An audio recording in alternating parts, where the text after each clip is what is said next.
Hey, this is Josh Keaton, and you are listening to the Geekcast Radio Network. Hi, this is John Barber from IDW Publishing. You are listening to The Pull Bag. You've just jumped inside The Pull Bag. Join TFG1Mike and the rest of the comic crew here at the GCRN as they make their great escape into comics. From DC, Marvel, and Image to IDW, Boom Studios, and Zenescope, we have everything right here. We cover things like Transformers, He-Man, superheroes, TMNT, and Radiant Black. Yeah, we have all that and so much more. It's all inside the Pull Bag here on the Geekcast Radio Network. So, without further ado, it's time to talk about the comics we're reading right now, here inside the Pull Bag. My calculations are correct. When this baby hits 88 miles per hour, you're gonna see some serious shit. That is affirmative. Hello and welcome to The Pull Bag.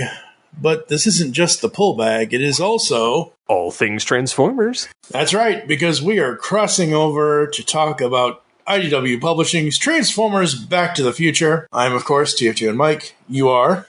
Steve Megatron. That's right, that's right. And yes, IDW, one of their last, I think this was actually their very final crossover, was Transformers Back to the Future, 4 issues, and I liked it. I thought it was fun. But all as they did was take the original film and add Transformers to it. I mean, I saw some of that, but same token, they did change some stuff. Yeah, true. They did, but I mean, the basic plot of it is, you know, Rumble stows away on the DeLorean. Well, yeah, that part. But once it was in the altered timeline, oh yeah, that's all. That's totally different. Yeah, that's all totally different. But I'm saying, like, the beginning and ending is essentially essentially Back to the Future, and that's fine. It's supposed to be Back to the Future. Hello, it's Transformers Back to the Future. So, just to get the creative out of the way, as always, written by Kevin Scott, art by Juan Samu, colors by David Garcia Cruz and Candice Hahn, letters by Neil Yukatai. And yeah, so we have, for humans, we have Marty, Doc, Biff, George, and Lorraine. For the Autobots, we have Bumblebee, Optimus, Gigawatt, whatever. I forget how it's supposed to be pronounced. Gigawatt. Skills, and Rodimus Prime. Decepticons, we have Megatron. No, not that one. Ravage, Soundwave, Starscream, Flame War, for some odd reason, Rumble, Hook, Mixmaster, and Watchtower. I will say this going in, I totally ignored Watchtower. So when it showed up in the comic, I was extremely like, oh, WTF. And then I was like, oh, this is cool. Yeah. Yeah, no, and I normally like going through the character pages IDW does for their comics, because they do them in the individual ones and in the trade as well. But yeah, I completely missed the whole Watchtower thing. And yeah, I was like, oh, snap. That's crazy. Now, did you, because I know that, I think the toy was announced before the comic, or it was like right around the same time, whatever. Did you have any inclination of picking up Gigawatt at all? Oh, yeah. Okay. Yeah. Yeah, it was a real close toss-up. I was like, I'm like, do I get it for the sole sake that it's a DeLorean? Like, because I don't have a DeLorean. Right. And it was very tempting, but I was like, I don't know. I really got to pay attention to what I'm getting my hands on here. Because I was like, I could get, like, because I want to say it was like $30 for a deluxe. Which isn't terrible. Like, it's not, I mean. And plus, wasn't it exclusive to somewhere like Target. Walmart or. Oh, okay, Target. That's fine. Yeah, I think so anyway. I don't know. I saw it. Maybe it wasn't. I don't know. I could have swore I saw it at both. Yeah, probably.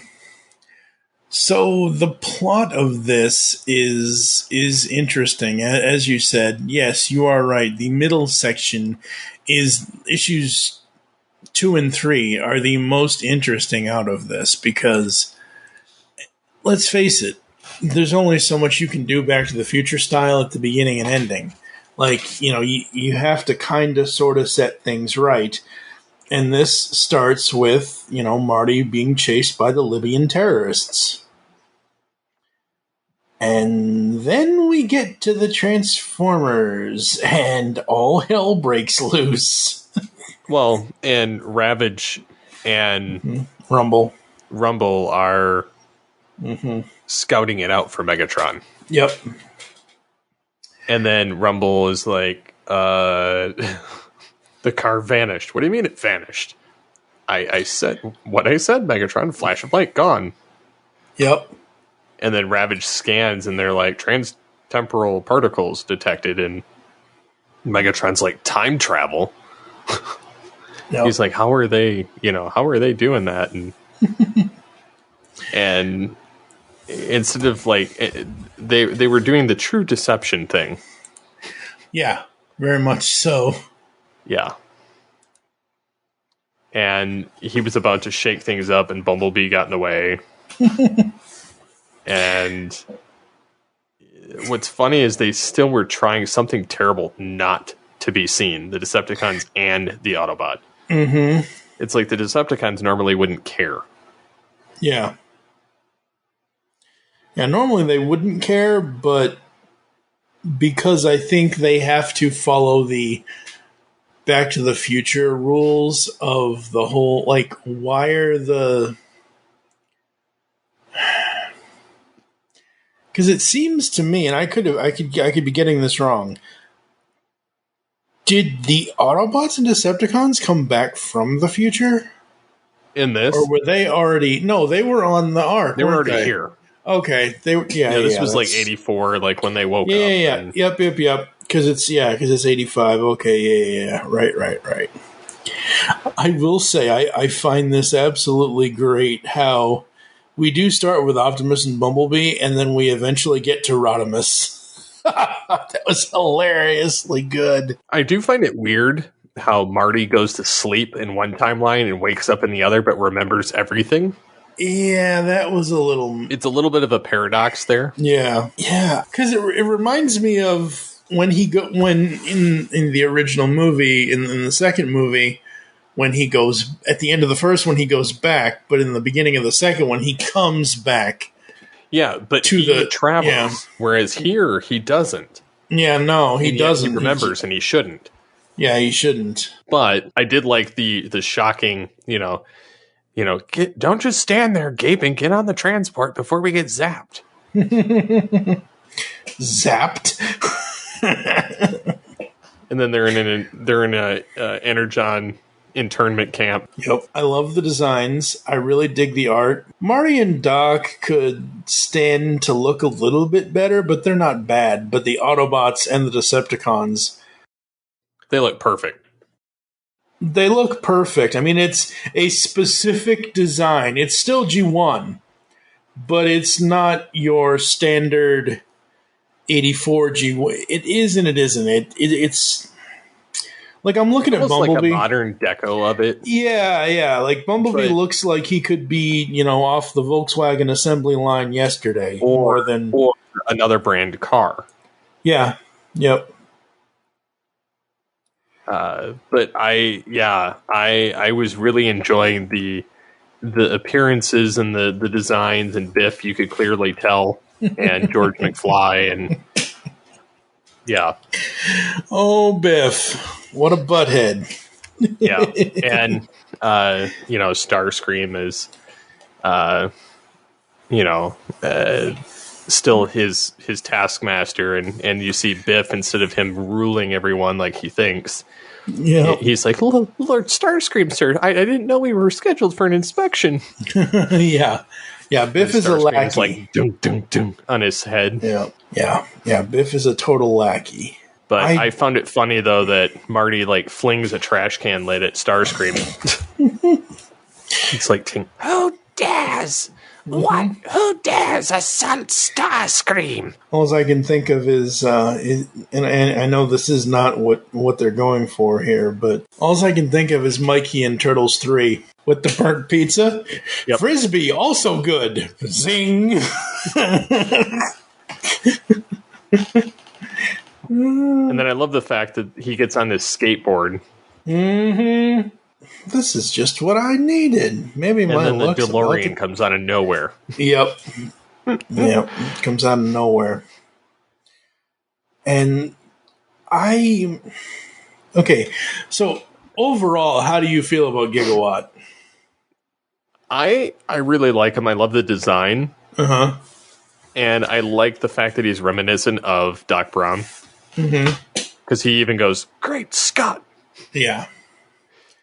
So I like him. I like him as a character. I like him in the comic. I like the fact that there is a transforming DeLorean out there. I think that's cool. However, skills is something I could have done without.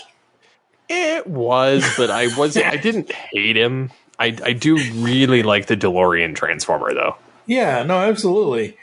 But, yeah, skills, I mean, at least he's not a hoverboard, thank God. But still. Yeah, so we get the reveal of Gigawatt, and that's how the first issue ends, I believe, or first or second, I don't know. So, yeah. So, the whole thing with meeting up with Skills and Gigawatt and Starscream doing his thing and, like, Starscream, Jesus. Oh, Starscream. He just doesn't matter who writes him. If it's a classic Starscream, he's going to be that same personality, which is great. At least they're not, drastically changing it. And yeah, we get to the alternate timeline and the Decepticon internment camp, and like I said before, Rodimus Prime. Yeah. I love it. Absolutely love it. What'd you think of the art overall? I really enjoyed it. Like, despite the human appearances, I loved the robots. I loved the colors. I loved the how they captured everything. It wasn't. It almost reminded me of that. What was that group's video game that they had? High Moon Studios? No, they did the Back to the Future game years ago. Oh, Telltale? Yeah, it almost reminds me of that in a sense. Mm-hmm. Yeah. So it was already kind of in my memory there, and so when I saw like the Transformers or I saw them, it kind of melded really well. Mm-hmm. But it's an original take all the way around. But I really did enjoy the art. Yeah, from the backgrounds to the character designs. It's the only, like you've said, the only problem I really have, George and Lorraine look fine, Biff looks fine. It's just Marty and Doc. There are certain angles that they show Doc, and I'm just like, that just doesn't look like Doc. Like the part where he's talking to Rumble, "You're damaged. Keep back, human." It just doesn't like the dog. Einstein looks more like he actually is supposed to look like, but Doc just doesn't. I don't know, and I get it. They probably obviously couldn't get the likeness rights for Christopher Lloyd. I don't know why. What else is he doing these days besides being retired or whatever? Mandalorian Season 3, I heard. What about Mandalorian Season 3? I heard he's acting in it. Oh, really? Yeah. That's As who, I have no clue. Yeah, I don't think the trailer showed that. No, but I read something about it earlier today. Interesting. Mm-hmm. That's going to be cool, actually. Yeah. Well, at least he isn't, hurtling towards the sun. So as I'm scrolling through the story here, folks, We've got Rumble doing his pile driver thing. We get up to a point where Megatron says, "Reconstruction in progress. Rumble, is that you? Aren't you a sight for sore optics?" And Reconstruction basically has Optimus and everybody else hound, and who is that? Is that not Skids? Oh, Smokescreen. Basically, it's all of their body parts.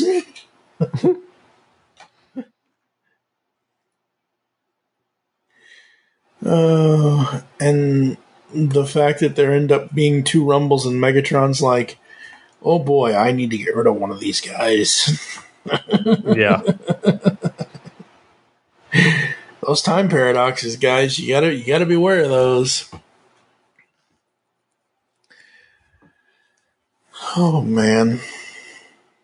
Now I did not know this because I've got the TF wiki pulled up as well, even though I'm not looking at it, but Gigawatt is not he's not the first unlicensed Delorean transformer. That honor goes to someone called Swindler. He was part of the Marvel Comics continuity. He was in the Japanese Generation 1 cartoon continuity, and he was also in Dreamwave's and IDW's comic continuity. He was in the War for Cybertron trilogy marketing material, but obviously he wasn't anywhere near War for Cybertron. Interesting. Yep. So other than having the humans serve the robots, what is Megatron's master plan here? Because he just seems to like blowing up people. I mean, I know it's Megatron and that's, what bad guys do, but at the end of the day, he's not doing much. Time travel, wipe out Autobots. That's true. Let's see what else. Yeah, and I do like. So I'm up to the point where we get to Hill Valley. Let's see. The work camp in 2015, and you've got George and Lorraine, working for the Constructicons, and I find this absolutely hilarious. You have the construction vehicles having the humans build something for them. Yep. That is just absolutely hilarious to me. So, yeah, what else are you thinking on this? I think it's kind of interesting that they have Rodimus in this and kind of explaining everything away. Mm-hmm. Megatron wearing the king's robe. Yes, yeah, Starscream cape. That's right. Yep. Oh man, yeah, it's just so fun, and that's a good thing. I mean, the crossovers are meant to be fun, and they're meant to, like we said, we've got some nitpicks here, but in general, I did very much enjoy this. As we get to issue 3, we open with the Constructicons. And yeah, their personalities are all G1 Constructicons, especially Hook. Mm-hmm. I hear Neil Ross coming out of that mouth anytime, and Biff actually runs away from them. Oh man, poor Biff. And then you get Doc, and he's just cooking Decepticons. Mm-hmm. Yep. You get George and Lorraine in on it, and everybody's out to save the timeline because that's what you gotta do. I love George and Lorraine. Starscream coming here? That's so good. The colors on this are great. Yeah, I've pretty much enjoyed a lot of the designs, the colors, when they're being, when Biff shows up, he's Decepticon purple and. Mm-hmm. Yeah, so Marty and the Back to the Future Autobot team are basically trying to stop the Decepticons from doing what they're doing. Yep. And Megatron thinks he can stop them, even though he can't. And yeah, it's just fun. It's just pure, unadulterated fun. And I like the parts later where Biff gets his own exosuit. yes, Biff getting the Biff getting the exosuit. I'm just like, oh, Biff. Bumblebee having an eye patch, and I saw a panel earlier where he was missing his right side door. I was like, wait a minute, when did that fall off? But yeah, I mean, with everything that they've gone through in this comic, it's like, holy crap. And Rodimus has holes in him and cracks all over. Yep. I love that. Of course, for me, I only hear Tim Curry with this one, but Fleshling scum, he has got to stop doing that. And, Rodimus replies in the next panel, that can be arranged. All I can hear of is Tim Curry and the Three Musketeers as Cardinal Richelieu anytime I see that line. I like the Rodimus punch. That's hilarious. That's so funny. Marty's in the third issue, like Marty sends Biff to the waste, the trash compactor. Yep. In the exosuit. Oh yeah, absolutely. Because you got to crush. It's just like when he goes in the manure. Oh yeah. I mean, that's I love all the little callbacks. Yeah, it's an old manure joke. And yeah, the third issue ends with the clock tower coming to life, and I'm just like, what? Rodimus's face, like just as it's happening, and Bumblebee's like their mouths are hanging open, like, oh crud. Yeah. Rodimus is like, and I know this is not his line, but Spike isn't here to say it, but oh shit, what are we gonna do now? And okay, I don't mind the Ark being a robot. Like, I don't mind that at all. I think that's cool. I don't mind Gigawatt, whatever you want to call him. I don't mind him being a robot, coming out of a DeLorean. But this Watchtower transfer, thank God they never tried to make this into a toy. First of all, who would buy this? Somebody that likes giant robots. I guess, but I'm not a fan of giant robots, so I have no care.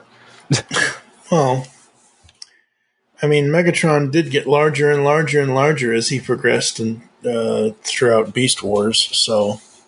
True.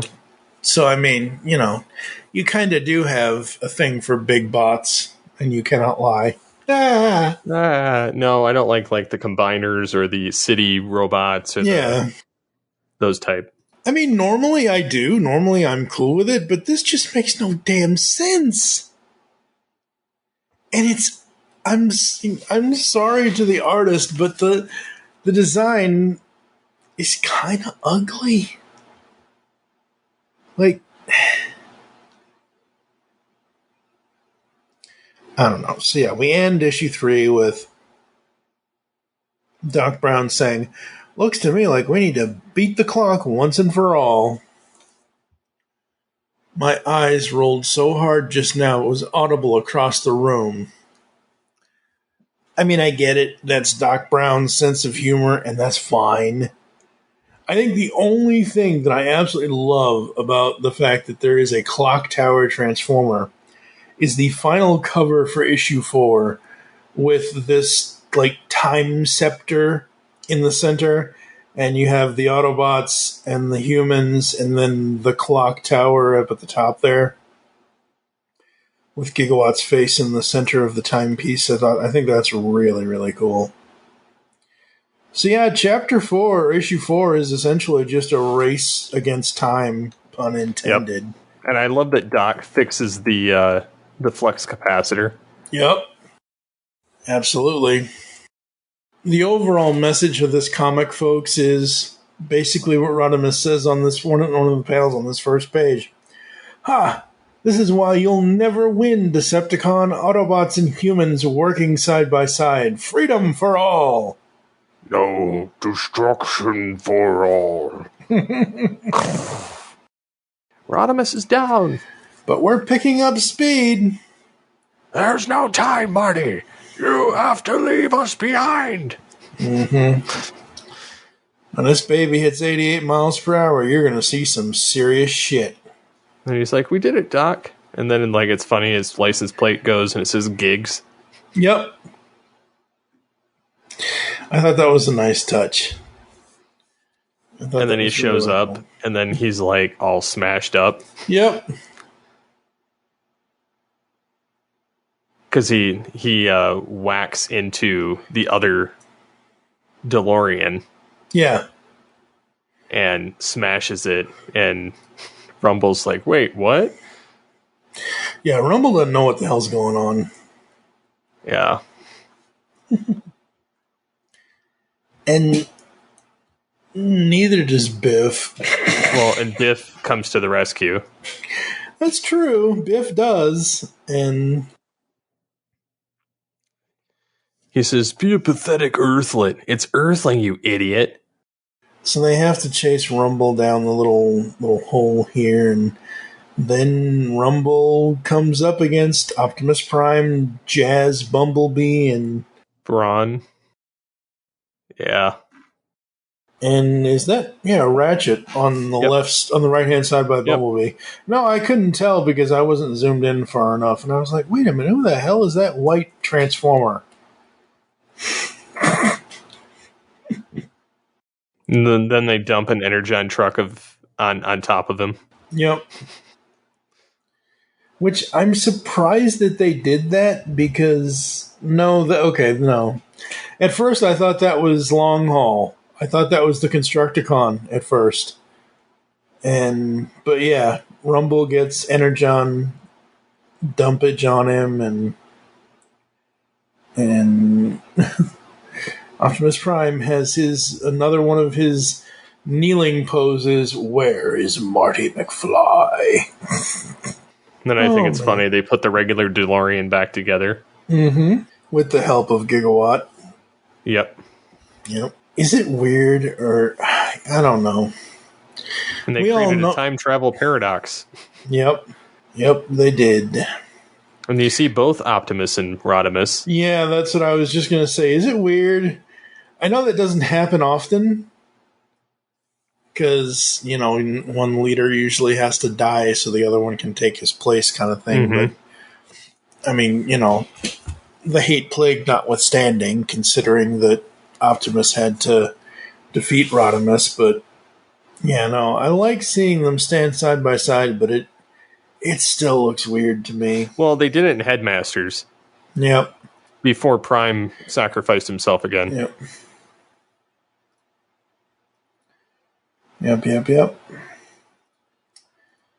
everything works out, and Marty and... Or does it?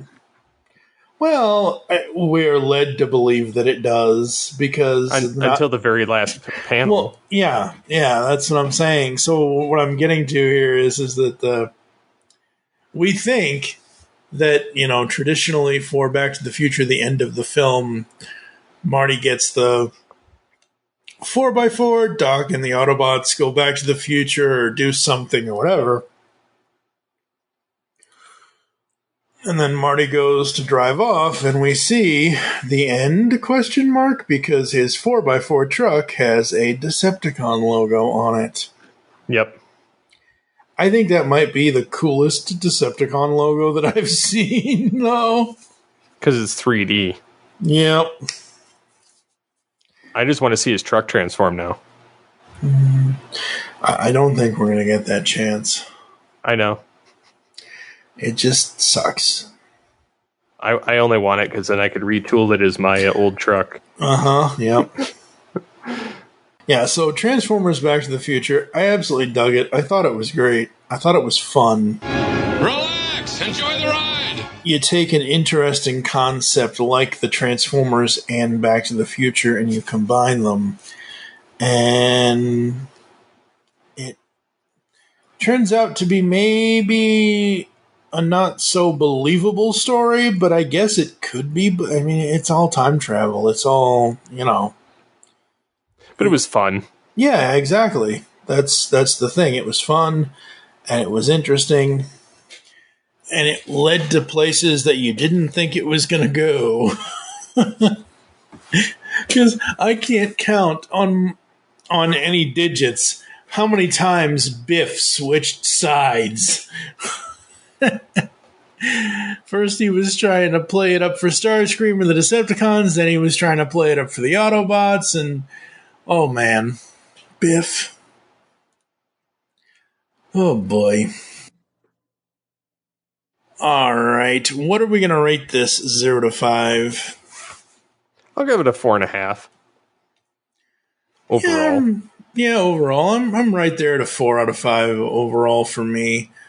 I liked it. I enjoyed it. I thought the story was great. I thought the art was great. It's just a couple of things stick out that I have to take 1 point off for, and they're just little piddly things, but overall it's not a bad comic at all. No. All right, folks, that's going to do it for us here inside the Pull Bag. But before we go, as always, you're going to have to hear a couple of ads and some other stuff, and we'll be back to close the show after this.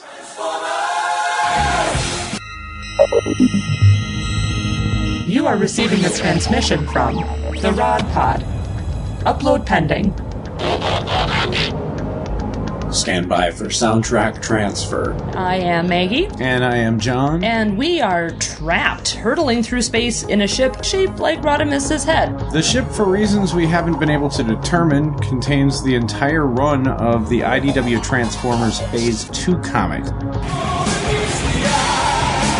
which chronicle the events following the end of the war between the Autobots and Decepticons. So we figure we may as well read them all in order and report our findings to you. Stand by. Stand by.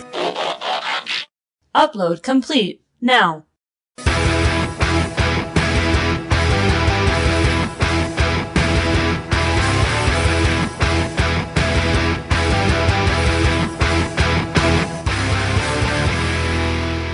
The Rod Pod.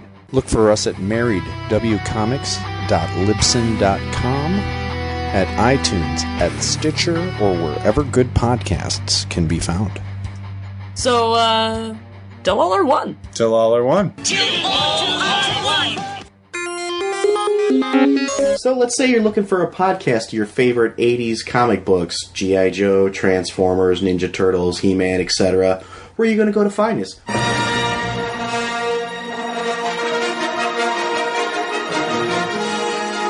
Welcome to Star Joe's Podcast. I'm your host, Ryan. And I'm Chuck. That's right, everybody. We're the Star Joes. We host a podcast called Star Joe's Podcast, where we talk about your favorite comic books, your favorite toys of all the 80s properties. Star Wars, G.I. Joe, Transformers, Mask, Thundercats, Voltron, you name it, we cover it. If it's in the 80s, we'll cover it at some point. Yeah, so what you want to do to find us, you can go to iTunes, you can go to www.starjoes.com. And remember, the Force will be with you. Because knowing us is half the battle.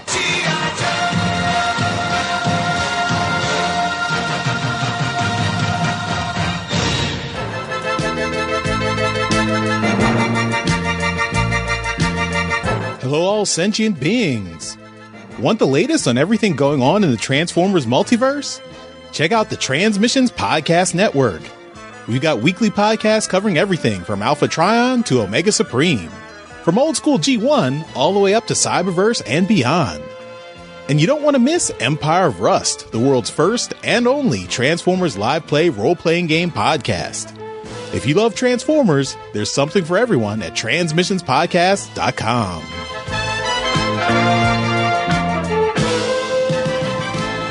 Discover a world of vintage and modern toys that's more than meets the eye with the Triple Takeover Toycast. Hosted by toy writers and photographers Toybox Soapbox, 6O, and TF Square 1, this informal and chilled-out series of discussions cover everything from vintage Transformers to Mask, Diaclone, Microman, and more, be it nostalgic or current. Whether you're a seasoned collector or a casual robot enthusiast, all are welcome. Triple Takeover Toycast. Excellent. Yes. All right, folks, that's going to do it for the Pull Bag and this episode of All Things Transformers. Coming up, folks, Steve and I are planning some big stuff. I think I mentioned this last time we did an HTTF episode. Brian Carlson, I believe his name is, he reached out to me on Facebook and asked me about our Summer of Bayhem, where we cover all the Bay movies, and he asked me if this was still happening. I said, yep, it's still happening. It's not going to be in the summer anymore, but it's still happening. So my next thought was, ooh, the Winter of Bayhem.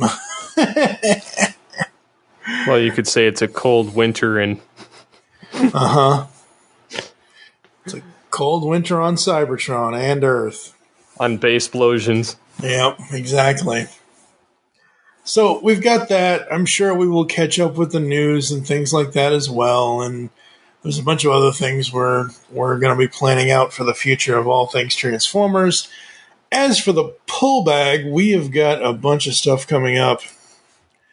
A lot of it's pre-recorded. Some of it isn't pre-recorded yet, but we've got our Beast Wars finale next episode.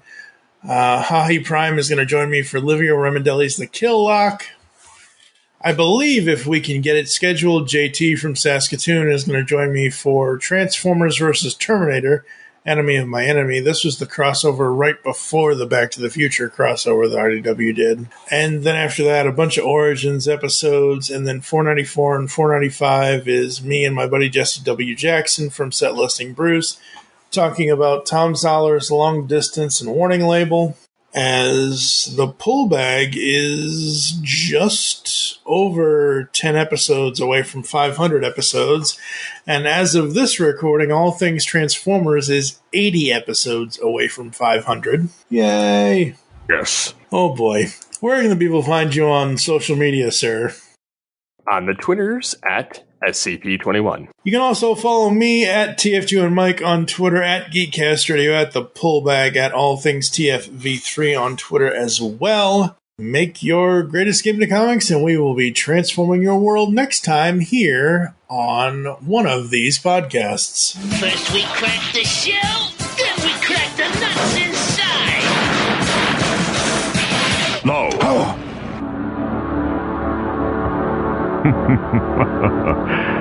Yes.